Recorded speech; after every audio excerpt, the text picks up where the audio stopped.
చట్టం వేరు, ధర్మం వేరు. ధర్మం అంటే మన ఖురాను, బైబిల్, భగవద్గీత తీసుకున్నామంటే మన వ్యవస్థలో పోలీస్ అనేది చాలా కీలకం. పోలీసులు ఏం చేస్తారు, మనకి ఎటువంటి చట్టాలు నేర్పుతారు, మనం చట్టాన్ని చేతుల్లో తీసుకోకుండా మన హక్కుల్ని ఎలా సాధించుకోవాలి అనే కార్యక్రమం మీద కావాల్సిన మార్పు ఏంటి. అందరూ కూడా మనం ఈ వరవగట్టుని ఏలెత్తి చూపిస్తున్నారు.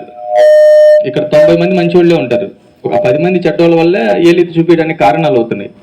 దాన్ని కూడా మనం మ్యాక్సిమం తగ్గించుకుంటే ఒక్కసారిగా మార్పు రాదు. మన దగ్గర కూడా మార్పు రావాలంటే అందరు ప్రయత్నం కావాలి. మేము ఒకరం ప్రయత్నం చేస్తే రాదు, అది లేదు జెంట్స్ ప్రయత్నం చేస్తే రాదు. ఇళ్లలో ఉండేవాళ్ళు, ముఖ్యంగా మీరు మహిళలు, మీరు వాళ్ళకి విద్యాబుద్ధులు చిన్నప్పటి నుంచి నేర్పిస్తూ ఉంటారు కదా, వాళ్ళ నడవడికి ఎట్లా ఉండాలి ఏంటనేది మీకు తెలుసు.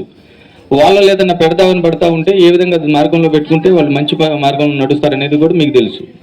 అట్లా మీకు మా వైపు నుంచి ఏదైనా సపోర్ట్ కావాలన్నా, లేదు అది డైరెక్ట్గా పోలీసు వైపు నుంచి పోలీస్ స్టేషన్కి వచ్చి కానీ, లేదంటే ఇక్కడికి వచ్చి కానీ, కొన్ని అక్కడికి వచ్చి చెప్పుకోలేని కొన్ని ఉంటాయి, అంటే కొన్ని సాంఘిక సమస్యలు ఉంటాయి కొన్ని, అవి పోలీస్ స్టేషన్కి వచ్చి కంప్లైంట్ చేసుకుంటే తీరే కదా. ఇక్కడ ఏమన్నా లోపాలు ఉంటే మేము అవి సర్చ్ చేయడానికి, మీకు తెలియని విషయాలు తెలియచెప్పడానికి మేము ఫస్ట్ ఎంచుకున్న ప్రదేశం ఏంటంటే వరవకట్ట.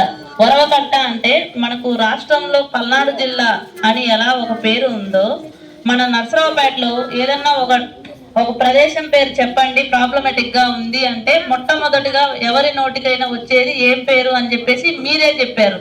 మా వరవకట్ట పేరు వస్తుందండి, మాకు పెళ్లిళ్ళు అవ్వట్లేదు, ఇల్లులు కొనట్లేదు, ఇక్కడ సమస్యలు పెరిగిపోతున్నాయి, పిల్లలు పాడవుతున్నారు అని చెప్పేసి వంశీ సార్ చెప్పారు కదా.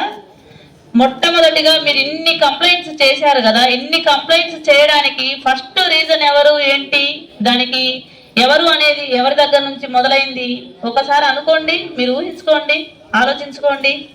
ఎవరు? పేరెంట్సే కదా. పేరెంట్స్ని కాదని పిల్లలు ఎక్కడికన్నా వెళ్తారా? మనం ఇంట్లో మనం ఎలా ఉంటామో పిల్లలు పుట్టినప్పటి నుంచి మన బిహేవియర్, మన భార్యాభర్తల బిహేవియర్ చూసి, చుట్టుపక్కల చూసి వాళ్ళు అలానే తయారవుతారు.